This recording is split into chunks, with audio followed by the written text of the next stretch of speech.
बताइए cervical pain क्या है? Thank you so much. Cervical pain अगर आम अल्फाज में मैं बात करूँ, गर्दन का दर्द। नेक पेन को हम क्योंकि मेडिकल टर्म में सर्वाइकल पेन कहते हैं, ये मुख्तलिफ़ किस्म की होती है, मुख्तलिफ़ वजूहात हो सकती हैं। अभी आपने जिस तरह बात की, मैं तो हमेशा आपको डॉक्टर फ़िज़ा कहता होता हूँ बिकॉज बहुत सी चीज़ें आप एक्सप्लेन कर जाती हैं। दैट्स वेरी गुड थिंग कि पोस्चर रिलेटेड आजकल वैसे मैं ये लास्ट 7-8 ईयर्स में सडनली जो सर्ज मेरी जो सर्वाइकल पेन या नेक पेन की है ना, यंग इंडिविजुअल्स हैं। वाह। जो आपने बात की, and this is because software houses most of the one मेरे जो पेशेंट है दे आर ये पेन के जो सॉफ्टवेयर हाउसेज वाले कंप्यूटर पे बैठे हुए हैं, काम कर रहे हैं। Software houses 12 hours 14 hours continuously बैठे हुए कर रहे हैं। Number 2, mobile. हम जो टेक्स्ट नेक आजकल एक टर्म यूज़ करते हैं, like I am sitting like this, ये मेरा पोस्चर बेहतरीन है, no this is a posture. So this posture जो फ्लेक्शन होगी, ये नेक पे प्रेशर पड़ रहा है मेरे, लाइक दिस। और आज नहीं, कल नहीं, परसों, after few months and year you will start pain and constant pain, जो कि आपके पोस्चर की वजह से है। हम जो पहले पढ़ते थे, जब मेडिकल जब हम करते थे, उसके अंदर एज रिलेटेड चेंजेस, मसल का स्पैज़म, लेकिन मैं देख रहा हूँ विद द वैसी ऑफ टाइम अब पोस्चर रिलेटेड नंबर 1 कॉज आती जा रही है आपके बैड पोस्चर की वजह से। सिटिंग अप, जिस बहुत से लोग आते हैं laptop like they are working like this, मैं हमेशा कहता हूँ कि इसको keep it elevated, it should be like this, not like this. हमें इस चीज़ को, पोस्चर को ठीक करने की बहुत ज़रूरत है। और नंबर 2 जो मैंने देखा है, एक्सरसाइज नहीं करते। हमारे नेक के मसल बड़े वीक मसल हो गए, कोई भी एक्सरसाइज नहीं करता नेक की, स्पेशली आप इग्नोर करते हैं and you have a pain. Walk कर लेते हैं, भाग लेंगे, कोई और एक्टिविटी कर लेंगे, जंपिंग कर लेंगे, मगर वाकई आपकी बात सही है कि नेक की एक्सरसाइज कोई नहीं करता। कोई भी नहीं करता, और फिर प्रॉब्लम होती है तो we rush to the hospitals and clinics. थोड़ा सा टाइम लगता है लेकिन चीज़ें बेहतर। लकीली आपकी 80% जो नेक पेन होती है with this conservative management, with exercises, heat, cold या कुछ पेन किलर से रिलीव हो जाती है। 20% केसेस के अंदर आपको मज़ीद इंटरवेंशन की तरफ जाना पड़ता है, जहाँ पे सेवेरिटी बढ़ जाती है, उसकी वजह फिर आपको उसको देखना पड़ता है। ज़बरदस्त। आप हमें कॉल भी कर सकते हैं, प्रोग्राम में शामिल हो सकते हैं। किसी को अगर सर्वाइकल पेन का ज़बरदस्त बहुत बुरा तरीके से कोई पेन होता है और इशू है आपको, और आपका कोई इलाज और ट्रीटमेंट जो है, मेरी अंगूठी टूट गई, आई अल्लाह कैसे, खुद ब खुद मैंने कुछ किया ही नहीं। आज हमने सिज़ोफ्रेनिया के ऊपर भी बात करनी है। ये वो अटैक हुआ है मुझ पे जो सिज़ोफ्रेनिया पेशेंट्स को होता है। और मैं आपसे ये पूछना चाह रही थी कि सर्वाइकल पेन जो होता है, उसमें शोल्डर में दर्द होता है, उसमें गर्दन में दर्द होता है, मगर क्या ये दर्द सर तक भी पहुंच जाता है, सर दर्द बनता है? It's a very good question. मैं आपको बात बताऊँ, बहुत से पेशेंट हमारे पास आते हैं, वो कहते हैं जी हमें मिग्रेन है, सेल्फ डायग्नोसिस बनाया होता है। अच्छा। और जब हम उनको एग्जामिन करते हैं, पता लगता है कि वो सर्वाइकल इशू है जिसके वजह से रेफर्ड पेन हो रही होती है। रेफर्ड पेन से हमारा मुराद होता है कि प्रॉब्लम इज समवेयर एल्स, ठीक है, लेकिन वो सिम्टम्स इधर आ रहे होते हैं। तो आपके, अगर मैं एग्जांपल दे रहा हूँ, अगर 100 पेशेंट हम हेडेक के चेक करते हैं ना, उसमें से अबाउट 40% पेशेंट सर्वाइकल की वजह से होते हैं। So it's a very common thing कि पेशेंट ट्रीटमेंट मिग्रेन के लिए ही जा रहा होता है, कॉम्प्लिकेशंस आ रही होती हैं, सिम्टम ठीक नहीं हो रहे होते because problem is somewhere else. इसका जो सर का दर्द होता है, इसमें हम कैसे पता करेंगे, हमें डायग्नोस कैसे होगा कि सर्वाइकल पेन की वजह से हमें सर में दर्द हो रहा है, इट्स नॉट द माइग्रेन? अच्छा, माइग्रेन के अंदर थोड़े सिम्टम्स और भी आते हैं। ऑरा फील होता है, लाइटें नज़र आना, नोजिया होना, वॉमिटिंग होना, आधे सर का, समटाइम दोनों तरफ का भी होता है। अच्छा, जो सर्वाइकल पेन होता है usually in the early morning, क्योंकि जब पोस्चर रिलेटेड होता है, यहाँ थोड़ा सा दबाने से, मूवमेंट से, लाइक दिस मूवमेंट, सलाम फेरते हैं, पेशेंट कहेगा मुझे पेन होती है। अच्छा। या इधर फेर है या एग्रीवेट हो जाएगी। ठीक। तो ये बड़े कॉमन होता है और ज़्यादातर ये एग्जामिनेशन से पता लगता है। इट्स नॉट लाइक कि सेल्फ डायग्नोसिस थोड़ा सा मुश्किल है। आपको एग्जामिन करते हैं, यू फील टेंडरनेस हेयर, अच्छा, यहाँ फील करेंगे, दबाएंगे, आपको अच्छी खासी पेन होगी। अच्छा। और दूसरा, उसको कंफर्म करने के लिए सम टाइम हमें इन्वेस्टिगेशन भी करनी पड़ती है, x-ray, some time we have to go for MRI, ताकि हम कंफर्म करें कि ये इसकी डायग्नोस ट्रीटमेंट, ताकि हम जब तक देखें कॉज नहीं पता लगेगी, ट्रीटमेंट तो ब्लाइंड है।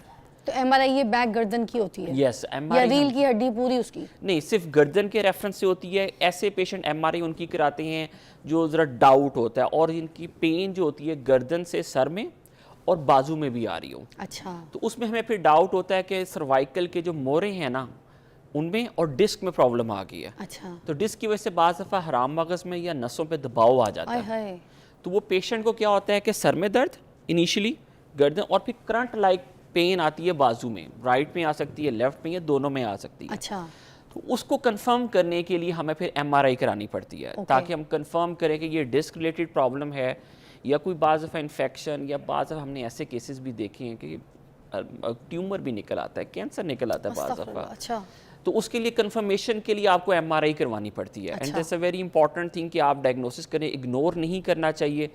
और सेल्फ डायग्नोसिस में हमेशा कहता हूँ सेल्फ ट्रीटमेंट अवॉइड करनी ये चाहिए। जो मेडिकेशंस खा लेते हैं, तो ये तो किडनी भी बहुत ज़्यादा सफ़र करती है। मैं बार बार ये बात बोलती हूँ, सारे डॉक्टर्स आके ये बात बोल के जाते हैं कि आप जितने पेन किलर्स हैं उनको छोड़ दें, उनको आग लगा दें, डॉक्टर से पूछे बगैर पेन किलर्स ना यूज़ किया करें। हमारी आदत हो गई, दर्द होता है हम पेन किलर पहले। मैं 100% एग्री करता हूँ। पहले एक प्रॉब्लम में होती है, जिससे सर्वाइकल पेन की बात करता हूँ, पेन किलर खाते हैं, आप दोबारा मेरे पास आते हैं, गैस्ट्राइटिस हुआ होता है, स्टमक में अल्सर बन गए होते हैं, या किडनी फेलियर की तरफ या चले अल्लाह। गए होते हैं। तो वो प्राइमरी जो हेडेक होता है वो वहीं का वहीं रह गया होता है। आप डायलिसिस की तरफ, किडनी की तरफ, या आप गैस्ट्रोएंटरोलॉजी के स्टमक की तरफ जा रहे होते हैं, मजीद खाते खुल जाते वो हैं। नहीं दिखाते कोई। मुझे वो बताएं, क्या ये रीढ़ की हड्डी के साथ भी जुड़ा होता है सर्वाइकल पेन और ये जो सब इश्यूज होते हैं? बिल्कुल, ये रीढ़ की हड्डी ही हमारे यहाँ मोरे हैं और साथ पट्ठे जुड़े हुए हैं, तो पट्ठों में भी स्पैज़म हो जाता है, या स्ट्रेस, जिस तरह मैं आया तो you are in deep stress. अच्छे से क्या होता है, ये वाले मसल्स जो है ना, ये स्ट्रेच में आ जाते हैं। ये जब स्ट्रेच में आते हैं ना, तो आपकी नसों पे भी दबाव आता है, यू हैव हेड एक, बैक एक एंड शोल्डर एज वेल। तो ये आपके, जिस तरह हम बात कर रहे थे, पेन सिर्फ ये नहीं है, मेंटल भी है, एक स्ट्रेस भी है, that is also, it can be many other factors, professional related हो सकते हैं, जॉब रिलेटेड, फैमिली इशूज़। मगर ये हमें पता कैसे चलेगा, इसका भी आपने हमें समझा के जाना है। ये जो हमारा मेन इशू है ना, वो यही है कि हमें पता नहीं चलता बिल्कुल। कि हमारे साथ इशू क्या हो रहा है। ये सर्वाइकल पेन है या ये स्ट्रेस है, हम इसी के बीच में रहते हैं, कश्मकश में, हमें समझ कुछ नहीं आती। ये आपने बताना है। अच्छा, मैं इसमें बड़ा आसान से बताता हूँ। आप जब देखें, मैं पेशेंट से अक्सर सवाल करता हूँ कि आप सो जाते हैं, मैं एग्जांपल दे रहा हूँ, रात को अच्छा, अगर नेक पेन होगी, is very difficult to sleep. Okay, ठीक है, दर्द है, हाँ, डाइवर्जन है ना, जिससे आपको टूथ एक है, अगर आपको टूथ एक है, क्या आप सो सकते हैं? नहीं, यू कांट स्लीप, राइट, ठीक है। सर्वाइकल पेन है, जोड़ का मसला चीज़ है, इट्स वेरी गुड। पेशेंट तो आते ही यही प्रॉब्लम है, हम 2 दिन से सोए नहीं, 4 दिन से सोए नहीं, पेन रिलेटेड। डाइवर्जन, किसी से बातें करते हुए, जिससे आप लाइक बच्चों से बात कर रहे हैं या किसी और से बात कर रहे हैं, पेन खत्म हो जाती है, हाँ, ठीक है। There is diversion, there psychological impact. अच्छा, सम टाइम क्या होता है कि सर्वाइकल पेन होती है 20%, आपको इतनी सी प्रॉब्लम है, लेकिन जब मेंटली डिस्टर्ब है, इमोशनली डिस्टर्ब है ड्यू टू एनी रीज़न, तो ये 20 जो है ना, ये 100 हो जाएगी, ओके, आई गॉट इट, ठीक है। ये एग्रीवेटिंग फैक्टर है ठीक कि है। वो आपकी जो पेन को बढ़ा देता है, आप परसीव ज़्यादा कर रहे हैं, चाहे वो इतनी प्रॉब्लम है भी नहीं।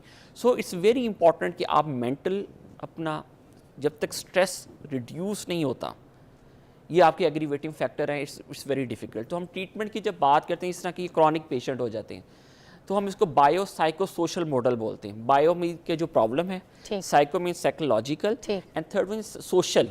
देखिए, सोशल फैक्टर्स बहुत ज़्यादा होते हैं हम लोगों के, बहुत से जी, वो फैमिली मेम्बर आएगा, वो क्या कहेगा, ठीक है, फलां आया, उसने कपड़े कैसे पहने हुए थे। आपको प्रॉब्लम है जी, मैंने बाहर नहीं, हस्बैंड कह रहा है जी चलो आज बाहर खाना खाने जाते हैं, कि नहीं मेरे सरदा, मैंने नहीं जाना। हाँ, सोशल फैक्टर्स भी आपके डिस्टर्ब होना शुरू हो जाती हैं। तो आप इन तीनों को कैटर करना होता है। तो इस जो सिर्फ यंग इंडिविजुअल्स में भी ये सारी प्रॉब्लम पहले तो ओल्ड एज में आती थी, लेकिन इस मर्जिंग ऑल अरे ओवर। बच्चों में आना शुरू हो गई है। छोटे छोटे बच्चे कहते हैं अम्मी दर्द हो रही है, you know that in my family there so many kids they saying कि अम्मी दर्द हो रही है। मेरी दोस्तों के बच्चे, ये मुझे लगता है यही इशू है, लैपटॉप, आईपैड मैं आपसे पहली बात की, ये नंबर 1 कॉज हो गई अब। नंबर 1 कॉज है। बाकी चीज़ें पीछे जाती जा रही हैं, ये ऊपर आती जा रही है तेजी से। डिजिटल दौर अच्छा है, एआई अच्छा है, कंप्यूटर अच्छा है, टेक्नोलॉजी अच्छी है, मगर ये सारी चीज़ों के साथ साथ हमारी सेहत जो है, और जो हमारी सेहत की जो उम्र है, वो कम होती जा रही है ज़िंदगी बिल्कुल की, है ऐसे, ना। बिल्कुल, ये भी हमें 100% बड़ा इसको फेस करना पड़ा है। अब मैं एक और चीज़ पूछना चाहूँगी, मुझे बताएं कि ये जो तकिया होता है जिसके ऊपर हम सो रहे होते हैं और हम गर्दन में रखते हैं, जब कभी हमें सर्वाइकल पेन हो, गर्दन में दर्द हो, हम सबसे पहले अपनी तकिए की पोजीशंस को चेंज करते हैं। तो क्या तकिए की वजह से भी सर्वाइकल पेन्स का इशू हमें हो सकता है? बिल्कुल, देखिए, bad posture is very common. अब अगर मैं सिर्फ समझाने के लिए बात करूँ, अगर ये हमारे स्पाइनल कॉर्ड है और ये गर्दन है, अगर हम सो रहे हैं, if you have pillow on the pillow, अगर पिलो ज़्यादा ऊंचा होगा तो हमारी बॉडी ऐसे है और नेक ऐसे आ जाएगी, it will again cause a problem. या पिलो बहुत कम है, आपकी बॉडी ऐसे है और गर्दन थोड़ी सी नीचे को हो गई है, again it will cause problem. तो इट शुड बी स्ट्रेट, अच्छा। अगर आप राइट करवट पे भी लेटते हैं तो आपकी स्पाइन सीधी होनी चाहिए, आपकी स्पाइन ऐसे है, गर्दन ऊपर या नीचे नहीं होनी चाहिए, it should be straight. Okay. ये बहुत इंपॉर्टेंट चीज़ है कि आपकी स्पाइन जब भी ये फ्लेक्शन हो जाएगी, मतलब फ्लेक्शन से मुराद है गर्दन ऐसे होगी। मैं अगर लेफ्ट पे सो रहा हूँ और मेरी गर्दन ऐसे है, या मैं लेफ्ट पे सो रहा हूँ मेरी गर्दन ऊपर है, पिल्लो 2-3 रखे हुए हैं, आपकी नेक में पेन आनी ही आनी है। ये ठीक है, पोस्चर रिलेटेड है। ठीक है। तो इट शुड बी स्ट्रेट, कि अगर मैं लेटा हुआ हूँ तो मेरी गर्दन और body it should be straight. Straight. ये आपका सबसे कॉमन प्रॉब्लम आती है हमारे, कि मैंने देखा है कोई बाजू नीचे रख के करता है, कहता है जी मैं बाजू जो है ना पिलो के नीचे रख के, फिर 2 पिलो ऊपर होते हैं और फिर रखा हुआ होता है। हाँ। इससे वेरी कॉमन, आजकल हफ्ते 2 हफ्ते बाद बैड पोस्चर की वजह से आपको ये सर प्रॉब्लम आपके आनी है। पास बस 1 मिनट है, अगर आप हमें बता दें कोई ऐसी एक्सरसाइज जो आप कह रहे थे कि गर्दन की रोज करनी चाहिए, तो वो 1 मिनट की कोई एक्सरसाइज मैं देखिए सबसे आसान आपको मैं बताऊं, जब भी सुबह उठे ना, just place your hand in the forehead और उसका जोर लगाना है और काउंट करना है 10 तक, 1 2 3 4 5 6 7 8 9 10, और फिर पीछे भी जोर लगाना है 1 2 3 4 5 6 7 8 9, एंड देन राइट। इसी तरह 10 तक गिनना है और इस तरह 10 तक गिनना है। This is the best exercise जो आपके नेक के 4 मसल्स, जो चारों क्वाड्रेंट के मसल्स हैं ना, वो स्ट्रेंथन हो जाएंगे and they will grip it. ये आपको जब भी ग्रिप करेंगे यू विल फील कंफर्टेबल। ये सबसे आसान एक्सरसाइज जो उठ के, और मेरा ख्याल है कि अगर आप 10 तक गिनना है, 10 टाइम्स कर लें और 10 टाइम्स कर लें ये चारों, तो ये 5 से 7 मिनट की एक्सरसाइज है। ये नेक के मसल आपके बहुत स्ट्रॉन्ग हो जाएंगे, और जिनको भी ये सर्वाइकल पेन होता है यू विल मैजिक, आप कहेंगे ये कोई मैजिक था जो हमें कर सिखा। मतलब आपने अपनी जो है ना ज़िंदगी को धक्का नहीं देना है, ये जो दर्द है इसके साथ आपने बस तोता पाल के नहीं चलना है, आपने अपनी गर्दन को, सर को धक्का देना है, यू नो रिलीफ, आपका पेन हो जाएगा। नवाबशाह से कॉल है रियाज अहमद साहब के। अस्सलाम वालेकुम। अस्सलाम वालेकुम। जी रियाज अहमद साहब, क्या पूछना चाहेंगे? मैम मैं डॉक्टर साहब से ये थोड़ा सा जानना चाहता हूँ कि मैं एक तो शुगर का पेशेंट भी हूँ, अच्छा। और तकरीबन कोई लास्ट 2 माह से मुझे जो है ना, मुझे ये नेक का पेन भी है और लेफ्ट साइड शोल्डर में भी पेन है। तो इस सूरत हाल में मैं हालांकि दवाई भी ले रहा हूँ एनएमसी से, डॉक्टर अपना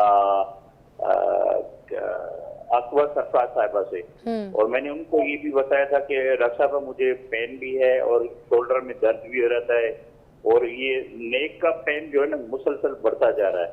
तो उन्होंने कहा कि ये आपका पेन किलर अपना क्या कहते हैं इसको, मसल्स का पेन है और इसको इग्नोर करें। इग्नोर तो मैंने किया है मगर वो अभी खत्म नहीं हो रहा है। तो इस हिसाब से मैं पूछना चाहता हूँ क्या करना चाहिए। मेरी बात सुने, हम यहाँ पे बैठ के यही तो समझा रहे हैं कि दर्द को इग्नोर नहीं करना, पहली बात, और दर्द के लिए फजूल दवाएं खुद से नहीं खानी, सेल्फ मेडिकेशन। ये कौन से डॉक्टर हैं, कौन सी ऐसी जगह पे आप चले गए जहाँ पे आपको कहते हैं इग्नोर करें? आप बात कीजिएगा ज़रा। अच्छा, इसमें बड़ी इंपॉर्टेंट थी आपने बात की कि सिर्फ नेक पेन नहीं, आपको साथ शोल्डर पेन भी, और ऊपर से आप डायबिटिक है। डायबिटिक पेशेंट के तो it's a very common, 80% of the patient जो डायबिटिक है ना, वो हमारे पास फ्रोजन शोल्डर के साथ आते हैं, ये शोल्डर पेन के साथ आते हैं। ये अनकंट्रोल्ड यूजली डायबिटीज़ के साथ होती है। और ये बड़ी एक चीज़ को अंडरस्टैंड करने की कोशिश करें, शोल्डर पेन और neck pain they are very close to each other. तो यूजली डायबिटिक पेशेंट जो आते हैं उनकी प्रॉब्लम जो होती है वो शोल्डर में होती है, पेन वो फील इधर कर रहे होते हैं और बाजू के मिड तक आती है पेन। तो शोल्डर पेन डायबिटिक पेशेंट में it go up to the elbow और यहाँ से नेक तक आती है। हमें इसमें डिफ्रेंशिएट करना पड़ेगा। उसका मैं आसान सा हल आपको बताता हूँ कि जस्ट घर बैठे हुए आप डिफ्रेंशिएट कर लें। जस्ट आर्म बाजू को मूव करना है और प्लेस करें इस तरह हेड के ऊपर। अगर आप ये कर लेते हैं तो इससे शोल्डर इज़ फाइन। और अगर आपको मुश्किल हो रही है कि इसको बाजू इस तरह लेकर आने में, तो जो problem is in the shoulder, तो हमें शोल्डर को देखना पड़ेगा। सबसे पहले आप डायबिटिक पेशेंट, नेक पे शोल्डर पेन, मैं सबसे पहले उसका शोल्डर को असेस करना चाहूँगा, क्योंकि यहाँ पे बर्साइटिस होता है जिसकी सोजिश की वजह से आपको पेन आती है और रेफर्ड पेन आपकी नेक में सर होती आप है। अपनी क्लिनिक बताएं, आपके पास भेज देते हैं, बताइए। मैं पेन रिलीफ क्लिनिक हमीद लतीफ़ हॉस्पिटल में हम क्लिनिक करते हैं शाम को। इट्स वेरी इजी, अप्रोचेबल है फिरोजपुर रोड पे, और हिस्ट्री और एग्जामिनेशन के बगैर it's very difficult to differentiate. लेकिन मोस्ट लाइकली आपके केस में मैं नंबर 1 पे शोल्डर है, नंबर 2 पे नेक पेन होगी।